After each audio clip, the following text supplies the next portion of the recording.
maayarka degmada goof ee koonfurta gobolka Sanaag Yuusuf Saalax Geelle Casoowe iyo qaar ka mid ah taageerayaasha xisbiga kulmiye magaalada Argabo guurtii iyo wax kala tira badan oo warbaahinta kula hadlayay magaalada Argabo ayaa hambalyo ballaaran u diray madaxweynaha cusub ee Soomaaliland Muuse Biixi Cabdi iyo ku-xigeenkiisa Cabdiraxmaan Ismaaciil Saylici iyagoo allana uga bariyay madaxweynaha iyo ku-xigeenkiisa inuu fududeeyo xilka iyo mas'uuliyadda ballaaran ee loo doortay taageerayaasha xisbiga iyo aasaasiyaashiisii hambalyo aanu u dirayno xukuumadda cusub ee uu madaxda u yahay Muuse Biixi Cabdi iyo ku-xigeenkiisa Cabdilaahi Saylici waxaanu leenahay hambalyo xafladan quruxda badan ama munaasabadan la isugu yimi waxaanu ka taageeraynaa xukuumadda cusub ee dhalatay ee uu ka madaxda yahay mudane Muuse Biixi Cabdi Cabdiraxmaan Saylici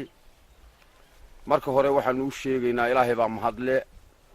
waa u ducaynayaa anigoo waxaan leeyahay xilka loo idmaday ay qabteen in Ilaahay u fududeeyo iyaga iyo wixii kale ee ka qayb galaba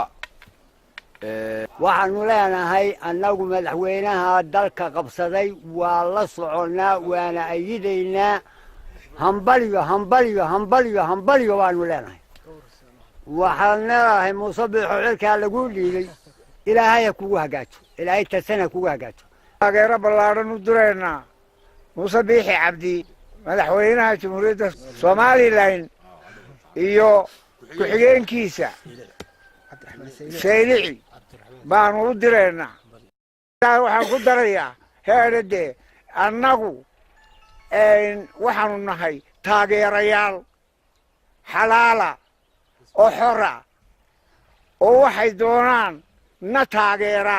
waxay doonaanna diida aniga ku hadlaya afka dhalinyarada beesha iyo ku hadlaya ururka dhalinyarada ee beesha ee Take an Action Youth Organization magacoodana marka loo soo gaabiyo taya la yiraahdo halka waxaan hambalyo uga dirayaa madaxweynaha cusub ee Jamhuuriyadda Soomaaliland u dhashay mudane Muuse Biixi Cabdi Xildiid iyo ku-xigeenkiisa Cabdiraxmaan Cabdilaahi Saylici waxa kale mas'uuliyiintan iyo waayelku ay jawaab iyo raaligelin ka bixiyeen hadallo ka soo yeeray bay yiraahdeen qaar ka mid ah madax dhaqameedka Argabo iyo taageerayaasha xisbiga wadani ee gobolka Sanaag taageerayaasha ka hadlay beerta shalay Argabo ka hadlayna waxa leeyahay taageerayaal baa u jooga markii horena meeydaan shaqayn jirin iminkana shaqaacidi idin diri mayso dee raalli ahaada shaqada aleedii shaqayn mayno taasun bay dahay والسلام عليكم ورحمة الله وبركاته. عبد القادر كبوينة وربعين تقرأ Somaliland Argabo.